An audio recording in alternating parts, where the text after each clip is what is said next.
or just optimism? Is it a desire for self-aggrandizement or a rosy dream lacking a systematic basis for progress? Today, Syria is struggling in an exhausting search for its identity. The radical Islamist wants it to return to the era of the Caliph, Umar ibn al-Khattab, who expelled the Jews and Christians from the Hijaz so that his state at the time would have a purely Islamic character.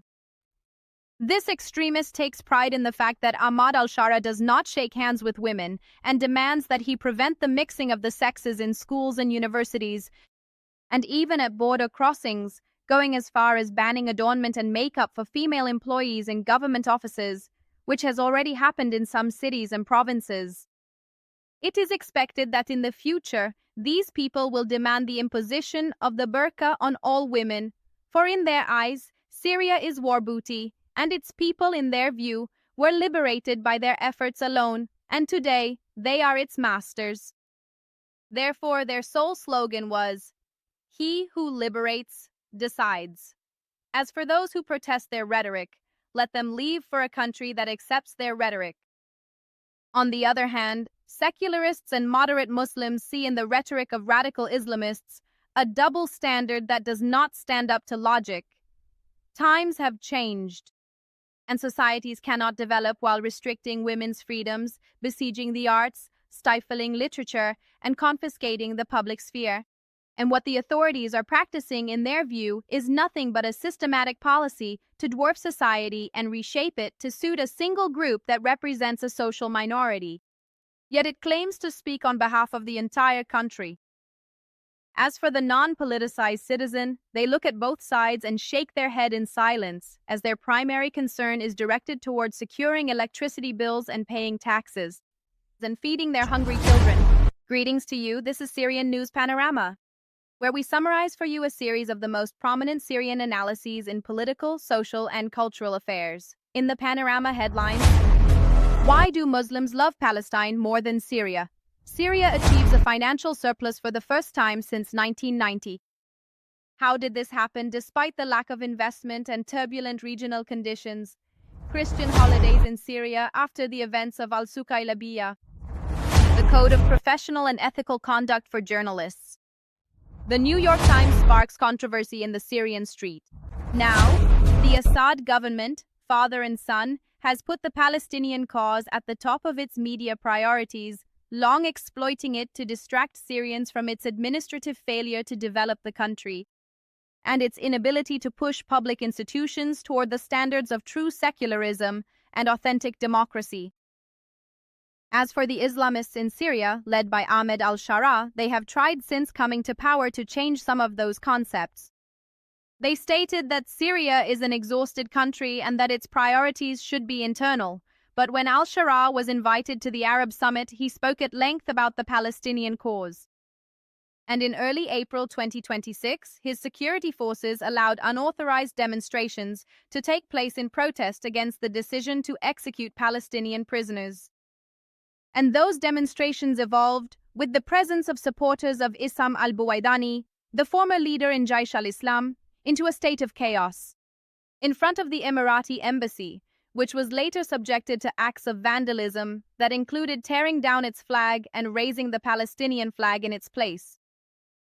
And in fact, the United Arab Emirates released al-Buwaidani on April 22nd, after which he returned to Syria, after there had been against him and against his military faction charges, most notably the kidnapping of a group of the most prominent peaceful activists of the Syrian revolution, which prompted the politician and activist Suhair al-Attasi to comment that we and all advocates of freedom, justice, and the rule of law must demand the start of holding Samir Kaka accountable, and revealing the fate of the four activists, Razan, Samira, Wael, and Nazem. Muhammad Yahya Nasrallah, one of the organizers of the demonstration demanding the release of al-Buwaidani, presented a different point of view via social media, so let's listen to him.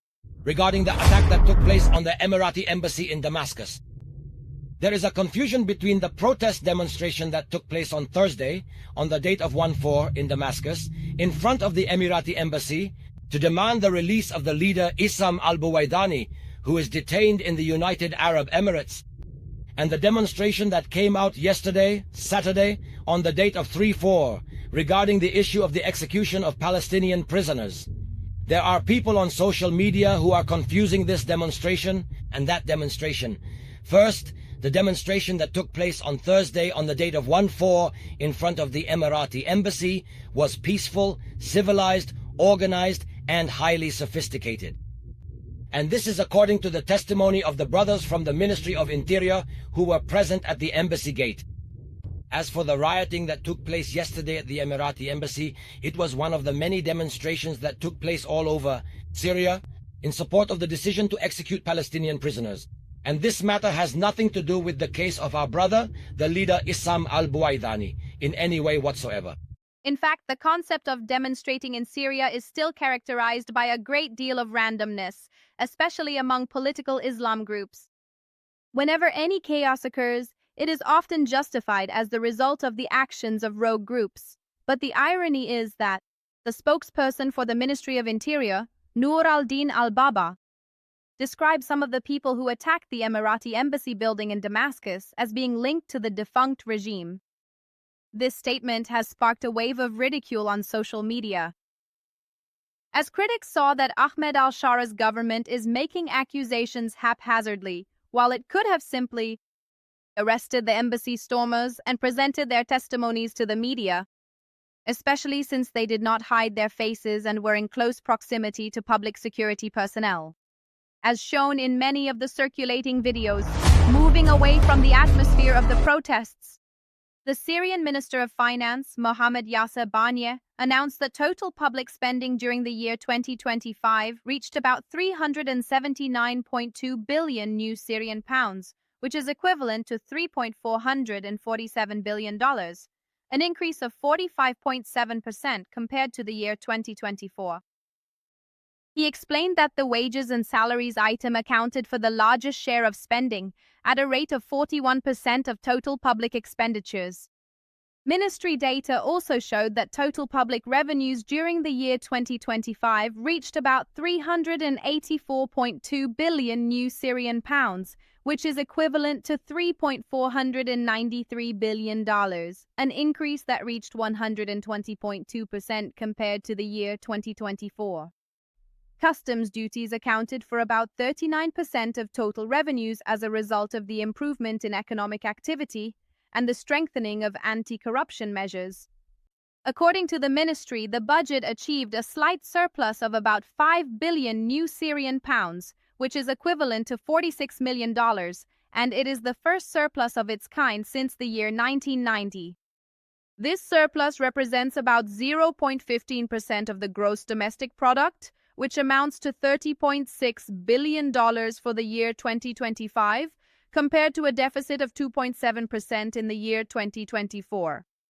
The ministry confirmed that this slight surplus reflects the adoption of rational and disciplined management of public funds, in addition to combating corruption and waste.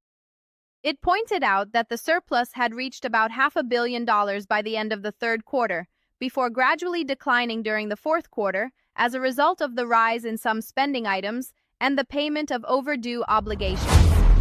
According to what the ministry published, public spending in the 2026 budget is estimated to rise to about $10.516 billion, meaning more than triple the spending volume recorded in 2025, with a focus on social and investment spending. The ministry also suggested a larger increase in the 2027 budget, aiming to fund development projects, reconstruction programs, and poverty reduction. On the other hand, total public revenues for 2026 are estimated to reach about $8.716 billion, with oil and gas revenues making up about 28% of it, and for these revenues to fully enter the state's general budget. In this context, we ask expert Issam Khoury for his opinion on these figures. Do these estimates seem realistic given the current circumstances? And is it really possible to foresee the 2027 budget now, while the country is still experiencing a state of security chaos, and companies face serious difficulties in conducting due diligence studies? Due diligence within Syrian territory? In my opinion, the figures are politically significant more than they are economically reassuring at this stage. I mean, for example, the Ministry of Finance stated that spending in 2025 is 379 billion Syrian pounds, and we have revenues of 384 billion, meaning a surplus of nearly 5 billion Syrian pounds. Then the spending estimate for 2026 was set at about $10.5 billion, and revenues, according to their expectations, are to reach about $8.7 billion. Now, if we look at the citizens' version of the 2026 budget, it's published, we find it, for instance, on the SANA agency, confirming that 28% of the expected revenues, expected, mind you, is from oil. Of course. I mean, if we want to look at the professional assessment, we must pay attention to 5 or 6 points. We can list them quickly. For example, the first point I see as very important is the 2025 surplus is very small. I mean, we're talking about only $46 million. I mean, it's a tiny margin relative to the total revenue volume. I mean, any drop in customs or an unexpected increase in security spending, if a security problem arises in the country, for example, then a quantity of funds will be pumped into the area where there's a problem. I mean, so this point is that positive forecasting always contains errors. I mean, we really need to have a margin of concern, a margin. I mean, there are circumstances. We are in a transitional state, and improving revenue collection is difficult for us. For instance, many people are taking electricity without using meters. They're just hooking up wires directly to their homes. So there are many factors that make the revenue process completely unclear, making any expectations in this regard a risky proposition. I mean, if we look at the revenues, for example, this is the other side that I focus on a lot. The revenue structure itself raises questions. For instance, if customs accounted for about 39% of revenues in 2025, this means the state still relies heavily on relatively easy and quick revenues, but these are highly sensitive to border activity, smuggling, security issues, import fluctuations, and regional tensions. We see the war in Iran, the issues on the Syrian-Lebanese border. There are problems everywhere. The situation isn't stable, and the southern borders aren't stable either. These are crucial points that we really need to discuss rather than just raising expectations. The third point is something I find very important, for example, the planned jump for 2026, which has been proposed by the Ministry of Finance. They are saying that actual spending is $3.4 billion in 2025. It suddenly jumps all the way up to a staggering $10.5 billion in the year 2026, which, to put it into perspective, is actually more than triple the previous amount in just a single year. Meanwhile, the expected revenues, according to the ministry's own projections, are estimated to be $8.7 billion. The budget itself shows a planned deficit of nearly $1.8 billion. This alone suggests that the 2025 surplus shouldn't be seen as a permanent shift, but rather an exception or a transition before a risky fiscal expansion. Moving on to the fourth key point that I would like to focus on here, the overall reliability of macroeconomic data. The International Monetary Fund, or IMF, stated in November 2025, and just to clarify, I am referring specifically to the IMF here, that reliable economic data in Syria still remains quite scarce. Improving the quality of statistics is absolutely essential for effective policy formulation and for ongoing monitoring. For example, I attended an important central bank meeting where a Federal Reserve envoy discussed the very critical issue of the serious lack of reliable data in Syria. Bernie was there as a speaker, so I asked him about the numbers. I said, we have a scarcity. We want to help, but there are no figures. Bernie went silent. He had no clear answer. Today, there's a major data dilemma in the state, and when data is provided, it feels unclear. So to say that, how can we determine, for example, the deficit to GDP ratio? Or the capacity of 2027 will remain governed by a margin of uncertainty? And when we talk about uncertainty, we have a major problem. Now, if we look at the external environment, we can say in economic terms, it remains dual, meaning there's increasing financial and political spending, like easing Western sanctions, reopening financial channels, and improving relations with Europe and Turkey. But on the other hand, markets still view the entire region as high risk, with clear regional instability that we see, for instance, today. The price of oil has risen internationally, and the price of oil, we no longer talk just about oil, gas, and gasoline and these things. We're talking about materials, goods, tables. Anything plastic is made from oil, which means that the cost will increase for these plastic items. potentially causing many problems. Now, looking ahead to the 27 budget, in my view, it can be expected that the 27 budget will likely follow one of the directions. Either a greater increase in social and investment spending. This is a point we need to look at because the country needs it, or we have an increase in oil volume if there's actual improvement. But these are all expectations, and we have an expansion in spending, capital spending related to reconstruction and services. But today, which companies are working on reconstruction and services? The contracts are still preliminary. Nothing has been injected into the Central Bank of Syria, meaning no financial deposits have been placed in banks to give a sense of economic stability. Also, we have a very important aspect, namely the tax base and reducing reliance on customs. This is a key necessity, but given the citizens' weak financial portfolio, this will become very, very difficult. That's why I say that treating the 2027 figures as almost settled. I see it as illogical because the security situation is unstable. The ministry's capacity for implementation and follow-up is still being tested, and foreign companies still face real difficulty in defining the concept of due diligence. And here, by due diligence, we mean verifying true ownership.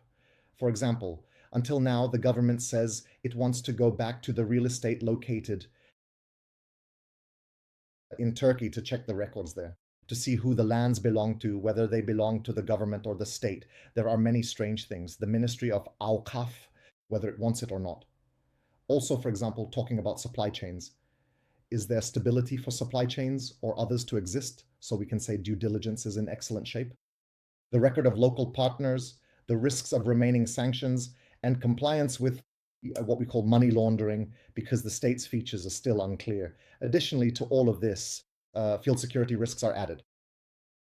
All these factors make the issue of due diligence and its implementation a difficult process. We see this clearly, for example, in investment laws, real estate laws, and others, as well as the easing of sanctions. All these matters are not well defined and require significant effort from the state. I can summarize the Syrian economic file by saying that government policy is based on hope. It is good to have hope, but accurate economic forecasting is absolutely impossible. So we can say Syria is currently in a stage of financial formation, not financial stability. In 1860, Syrian Christians in Damascus were subjected to a horrific massacre. It occurred against the backdrop of sectarian tensions that broke out between Maronites and Druze in Lebanon. Its repercussions then spread to the Christians of Damascus, and nearly 5,000 people were killed in those events. The number could have been much higher if not for the intervention of Emir Abdelkader al-Jazairi and his forces to protect and shelter the Christians. With the arrival of Ahmed al-Shara in Damascus, some Christians feared his organization would practice persecution similar to what they witnessed in previous stages of Syrian history, basing their fears on the events of 2013 in the towns of Malula, Ramada, and Saddad, and the kidnapping of the bishops of Aleppo, in addition to the seizure of Christian properties by some Islamic militias in the villages of Al-Ghassaniya, Haluz, Al-Judaida, Kunaya, and Al-Yaqubiya in the Idlib countryside. On the other hand, a number of Syrian Christian activists promoted a different narrative based on the recovery of properties by Christians in the Idlib countryside from Ayat Tahrir al-Sham months before the fall of Bashar al-Assad's regime. However, this development in reality would not have happened if not for media pressure and lobbying campaigns led by civil society organizations concerned with protecting minorities. The entry of Islamic battalions into Christian-majority villages and neighborhoods was smooth at first. It was only punctuated by some individual acts, such as burning a Christmas tree in Aleppo and another in al-Suqaylabiyah. However, the scene changed later with the bombing of a church in Damascus, amid accusations of clear complicity by some security agencies. An attempt was made to contain this event after Russian pressure on Ahmed al-Shara led him to visit Patriarch Yazigi in Damascus. However, a culture of demagoguery remained present among segments of the public that support the political Islam trend. On March 27, 2026, an attack was launched by youths from the Sunni-majority village of Al-Madik against the Christian-majority city of al-Suqaylabiyah. The city witnessed the smashing of Christian-owned shops and attacks on their property, with some security personnel noted to be participating alongside the attackers. In a scene that brought back to the memory of Syrian Christians images of the 1860 massacre. This event prompted the Syriat website to translate parts of the book The Damascus Events by the British historian Eugene Rogan. These are some excerpts that you can also easily view or browse through our website. Many Christian denominations ask their followers to suspend public Easter celebrations for fear of a recurrence of attacks against Christians. This reality has prompted a number of Syrian Christian expatriates to organize themselves into various movements, some working in public lobbying and others operating away from the noise of the media and social media in an attempt to exert international influence to protect Syrian Christians. In this regard, we asked the Syrian journalist, Sam Edward, do you see an existential threat to Syria's Christians after the Al-Suqaylabiyah events? And what are the proposed solutions? I do not fear for the existential threat to Christians in Syria because we have gone through much harder circumstances than what we are experiencing now, harder than Assad, harder than the Mongols and the Tatars, and we survived them all. We, the Christians of the East and the Christians of Syria, have always been here and we are still present. The bells of our churches still ring, we are still on our land, and we will remain here. I am reassured, but this reassurance should be a rational one, meaning that we must remain alert to what is happening. I'm afraid. What I fear is that the Syrian state might shift towards extremism. That is, that extremist agendas might take control of the Syrian state. And that the state's sense of belonging might shift towards smaller, more narrow affiliations. And this is something that frightens Christians and all Syrians. What happened in Skylbia was a direct result of the incitement that took place, the hate speech and the inflammatory rhetoric, which we witnessed after the decision by the governor of Damascus regarding dividing the capital into infidel neighborhoods and faithful neighborhoods, and the issue of drinking and alcoholic beverages and so on. What happened in Skylbia was a direct result of that and of the incitement we heard during the demonstrations, which came out in support of the issue of alcohol in Damascus. Am I at the state level, since we want to talk about solutions? There is a solution on two levels at the state level. The state must initiate national dialogues and call for comprehensive national discussions so that everyone can participate, express their concerns, and do so without fear. We share our concerns, listen to each other's fears, and reassure one another, also at the Christian community level. We need to unite our ranks, unify our discourse, and be actively involved in the state, not to distance ourselves, not to become marginalized, and not to remain on the sidelines, because this will open the door for submissive Christians, and we are already seeing them. Right now, we have Christians in power who are submissive and opportunistic, willing to do anything just to stay in power. Christian leaderships. And we have many Christian activists in Syria who could serve as a front for civil work and as representatives of this authentic Syrian component. Generally, Christian work in this field is characterized by calmness and by avoiding media showmanship or taking photos with politicians and decision-makers for the sake of self-promotion, a behavior practiced by some other lobbying groups, including Islamic lobbying groups.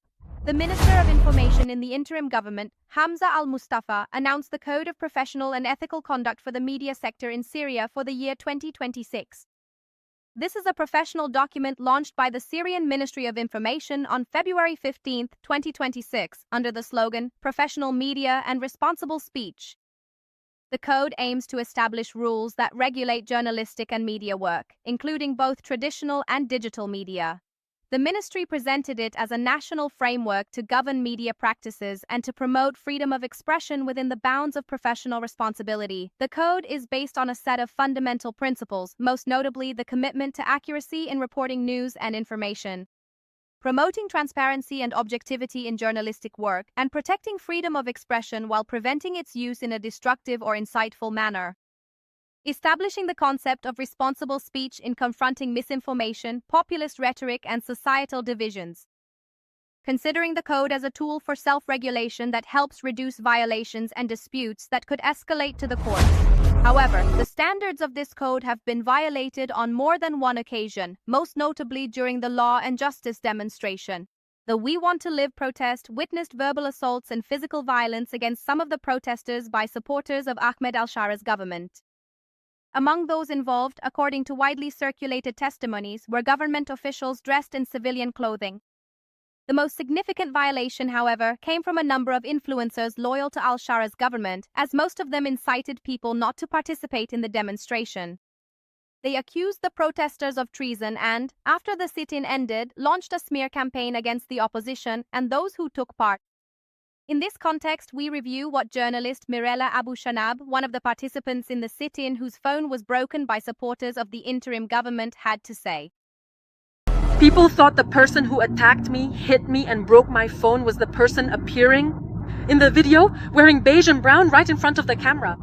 No, that was the first attacker. The second attacker was the one who came from behind me, hit me, then grabbed my phone, dropped it, and broke it.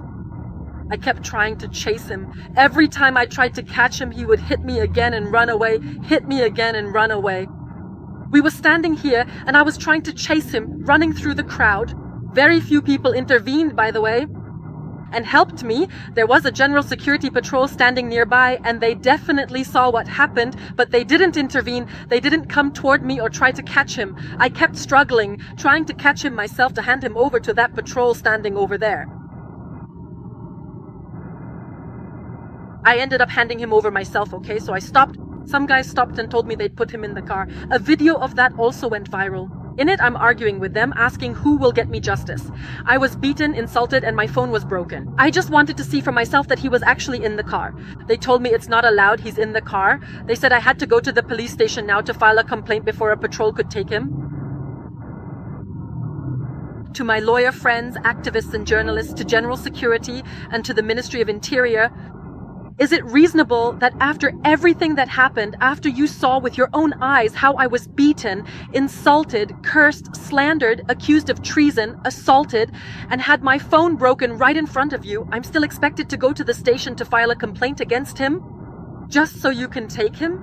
Either we should have gone together, or you should have called a patrol to take us both, and I would have filed the complaint and pressed charges there.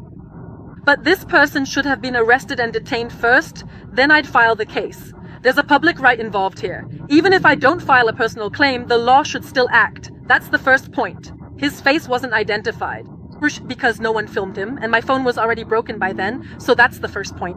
Second point. No official authority has reached out and contacted me, or even asked what happened at all.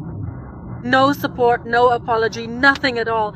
Many of my fellow journalists and activists, and even the public, are asking me, did the Ministry of Information contact you? Did anyone from the Ministry of Interior, General Security, or any police department reach out? No, not at all. To this day, no official authority has contacted this peaceful Syrian journalist and activist living here in the country.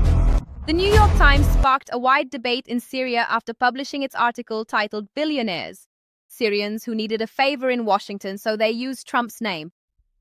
The article addressed the influence of money in American politics, based on facts including a golf course project, partnerships with relatives of American politicians, and shifts in the positions of some representatives. The article then linked these facts to the reconstruction file in Syria and the fate of minorities and local residents there. The article showed an influential role for the Qatari Syrian Al-Qayyat family and their friend Tarek Namo, the Syrian American. But in the body of the article itself, there is a clear paragraph indicating that both the Trump Group and the Al-Qayyat Economic Group denied the validity of many of the deals mentioned in it. And in fact, the Al-Qayyat family and Namo concluded a number of projects with the Syrian interim government.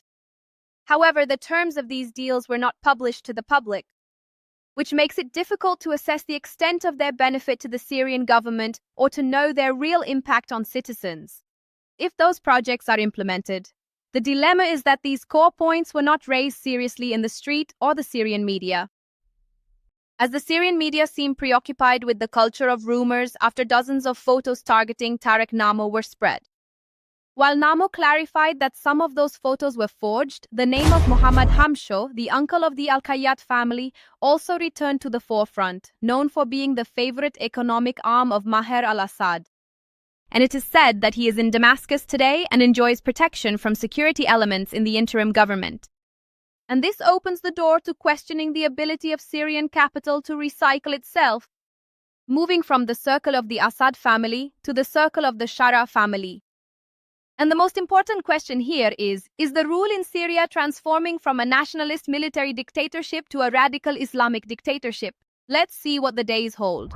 And before we end our episode today, we must remind everyone that the chaos of conflict witnessed by Syria does not cancel out the cohesion of many with the values of solidarity and brotherhood, which is shown in this Damascene chant with which we will end our episode.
Come on!